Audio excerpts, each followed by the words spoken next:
Welcome to another episode of Intuition First podcast with your hosts, Heather McKay and Christine Mira. We're here to connect you to your intuition and the gifts of the universe to get more out of your life and your business. Welcome to another episode of Intuition First. I'm Heather McKay. And I'm Christine Mira. Thanks for joining us. We're so happy you're here. Yeah, we're glad you've chosen to spend your time with us today. And we thought we would get into something that probably nobody wants to face quite yet. We're not quite there yet, but we do have to start thinking about the holidays. They're coming. Well, Halloween. I know. Is right here. So Halloween is the start place. Ready, set, go, bang! Right. We're recording around Halloween, and but people like to skip Halloween. People like to skip Thanksgiving and just move right on to Christmas.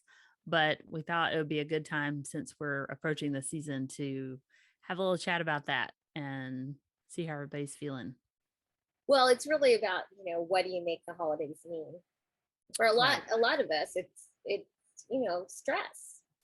Yeah, absolutely. Like, there's so much that gets thrown into a holiday or holiday season. That is family, gatherings, obligations, have to's, must be, looks like this, got to show up, don't want to show up, dysfunctional. Expectations. Craziness. Dysfunction sometimes. Yeah. Well, dysfunctional families and dysfunctional relationships and spending time with people you don't maybe choose to be with. I mean, the ones that do choose to be with family and are lucky to have laughter and merriment, that's awesome. Right. But there's a lot of people who are disenfranchised inside their own family. And so we were just going to chat about what we make that mean and how we collapse things and what we have to do versus what we get to do or want to do. Right. And it's really a tough situation sometimes, because you do feel like you have to show up and do things and buy things and bring things and make things and all of that. And a lot of times you really don't want to.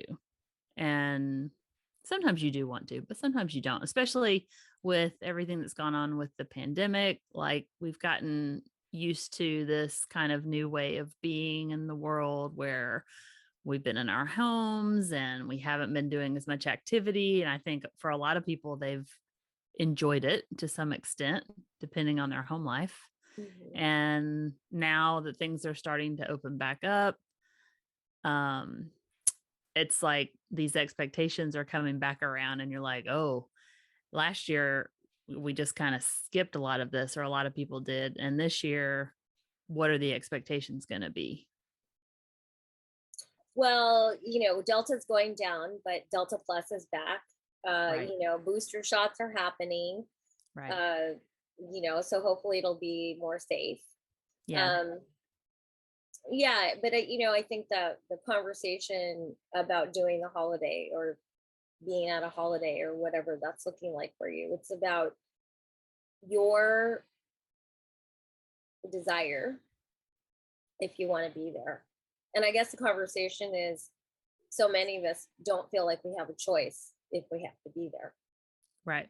So because you're going to be shunned, or you're going to be looked down on, or, whatever. So what would it be if you didn't want to be there, or you didn't want the holiday the way they used to be before pandemic? Right. Like, I'm not saying for you to boycott your own holiday, but I'm just saying if it's really that emotionally painful, right, to be in the presence of somebody who, has it out for you or is really challenging, you have to ask yourself, because you get the choice, do you want to be there, or do you want to set up some new parameters and boundaries? Maybe right, that conversation has to happen. And so many times as children, we are powerless to be able to speak to the adult as if, something could change or be different, but we're adults. We forget that we're adults, and our parents and grandparents may forget we're adults. And, have you shifted the relationship from parent-child to adult? Right. It's hard to make a transition even in normal times. And I think Right. a lot of people are reevaluating, they've been reevaluating everything with COVID and all of their, you know, have tos and shoulds and want tos. And, you know, they're just everything's in constant reassessment right now. Jobs, family life, outings, activities, all the things. And so this is just going to be another thing in the mix that people are going to be reevaluating. And, you know, I think it's a good time if you need to make some changes to think about that and think about, because your holiday should be joyful for you and for your family that you want to be with. So, what does that look like? Right. And it's I think that the thing about the pandemic that is really true for every human being on the planet is you get to have a choice. Yeah. There's no more impressing or enslavement or, it looks like this and it's always been like this, so you'll always do it that way. I think that the pandemic has been a catalyst for our own awakeness and knowing where we want to invest our time, and Right. the frequency of who we enjoy, in the sense of, you know there are people that you are with and like hours go by and you don't even know it, and Right. then you're with another group of people and it's like, oh my god, it's only been 15 minutes, kill me. Right. I know. I think we've all been there before. Yeah. And so, it's your holiday, and holidays, expend a lot of chi. I like, we do have Thanksgiving as a tradition and we cook. But after my husband died, at Christmas, one year I turned to the boys and I said, can we just be very Eastern this year? And what that means is, in Chinese medicine, it's about an inward conversation for yourself at Christmas. In America, it's very outward. Everything's very young. It's very loud. It's very boisterous. It's, go go go. It's all that kind of stuff. Um, but for Asia in general, it's an inward. Winter is an inward reflection time. It's a time to be quiet. It's a time to reset. It's a time to rest. And so anyway, we did that one year, and we loved December. Like, it was one of our best Decembers ever. And we tend to practice that. I have So you, Christmas lights up, I have ornaments here and there, but my house used to turn into elfdom. oh, And I don't do that anymore. It's just, yeah. it's really simple. It's quiet. I've got lights on the trees and maybe have lights underneath the TV, to sparkle things up. But the level of hecticness is totally reduced. And we cook a nice meal Christmas Eve and eat it Christmas Day. We have it so that we can eat for the weekend. And then, yeah, and then it's New Year's. So Well, that's how it that looks like. sounds lovely. And I think it's different too if you have young children and there's all that activity. That's a completely different Different level thing. of activity and expectation and all of that. And generally it's fun. Sometimes, it Oh can yeah, be living stressful, but a Christmas lot of for your times it's kids. fun. Christmas with the little kids. Yeah, Um, but then, if you have family that's nearby, if you are expected to show up at everyone's house. I know as a kid, I was shuttled between 3 or 4 places between Christmas Eve and yeah, Christmas Day. same. Yeah, And man, I did not enjoy, I mean, I enjoyed the morning of Christmas morning, but then after that, it was just constant go. So yeah, I enjoy it differently now. And I did always say that when we had a child that I wanted to have Christmas morning at our home and I didn't want to go anywhere else. I right. didn't want to be anywhere else. Lunch was, once lunch came, I was okay with lunch and going a little bit, but I didn't want to go anywhere Christmas morning. I didn't want to make my kid do that because I had to do that. Yeah, we used to have Christmas morning open presents, and then it was like rush, rush, rush. We have to go to Auntie Tracy's, and um, when my husband was really sick the last Christmas, it was like, yeah, we're not rushing anywhere. We're not doing anything. We're just hanging here. we're hanging Right. here and we're just going to hang at our house. And, you know, cooking's Yeah. never really been an issue for us because I love to cook. So, we just Yeah. threw it together. But, and then after he passed, yeah, like I think one of the best things about Christmas Day for us, my kids are grown, they're 24 and 22. So, it's like sleeping in late, Right. right? Just Having being lazy. having dinner, lunch and dinner, having Right. dinner, Hmm. having a couple rounds of mashed potatoes during the day because I'm a potato girl. Right. Um, my favorite thing is eating potatoes, mashed potato pancakes with bacon and Yum. sloppy eggs and a little dollop of sour cream and some Tabasco sauce, and I'm good. Like, And our tradition in the morning, I make a monkey bread that's from my mother-in-law's recipe. what And is monkey bread? what is monkey bread? Oh my goodness. Well, I am from the South and you're from California, so maybe you've never heard of monkey bread. But anyway, it's basically biscuits that you rip apart and put it in a pan. You roll them in cinnamon sugar and you Oh, put in a bundt pan. And you can do nuts. I have to do half nuts and not half the other half because Samantha doesn't like nuts. But and you just put all these little pieces together and then you pour butter and brown sugar and milk over it and then you bake it. And oh my God, that it's sounds so it's good. so good. I'll send you the recipe. It's so easy.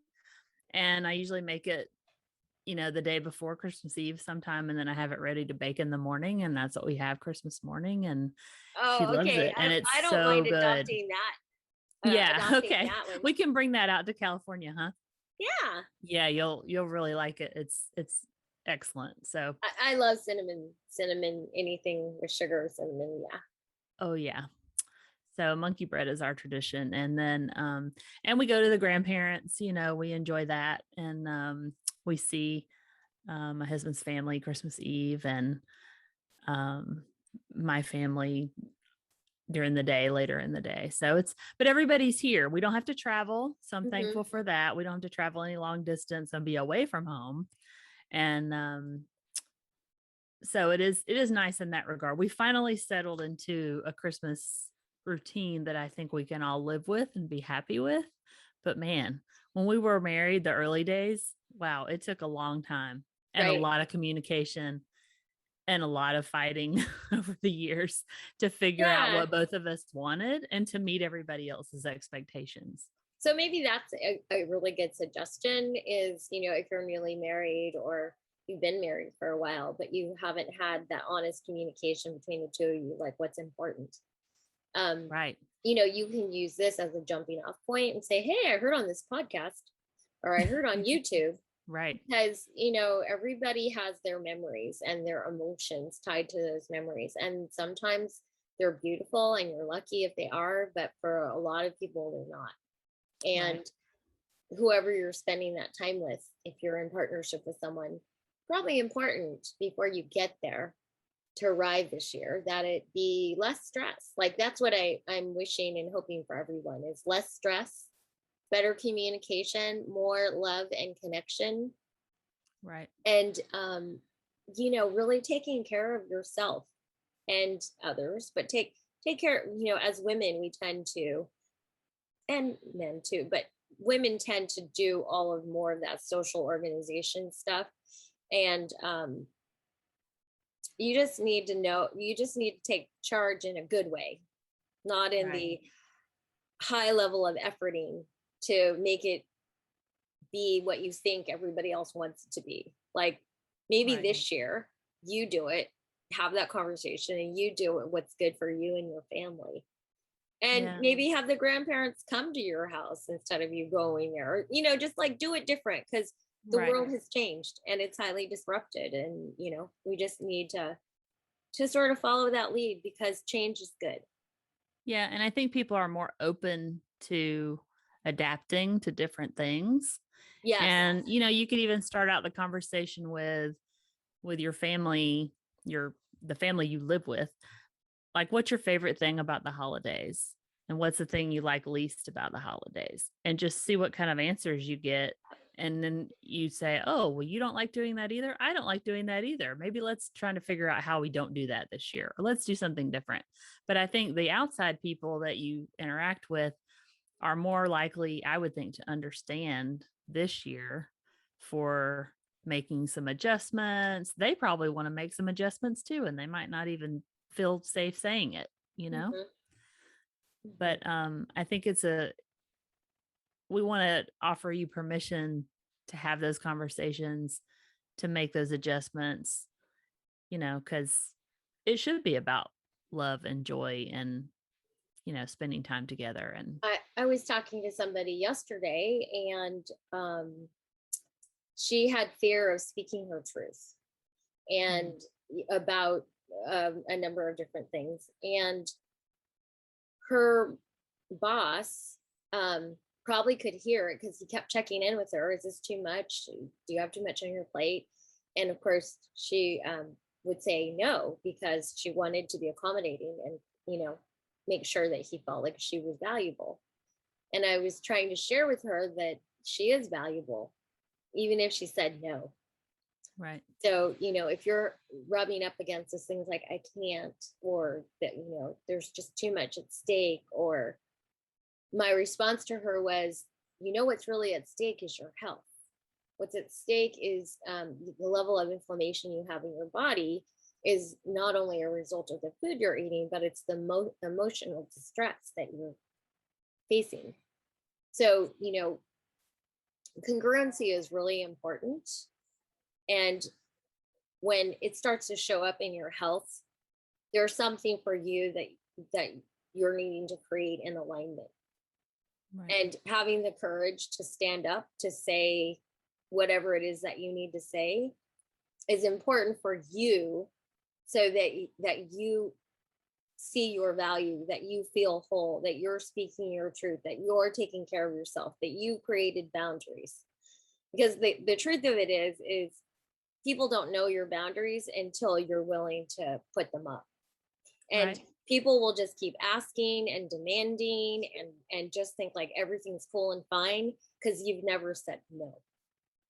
Yeah, that's totally true. And boundaries can be hard.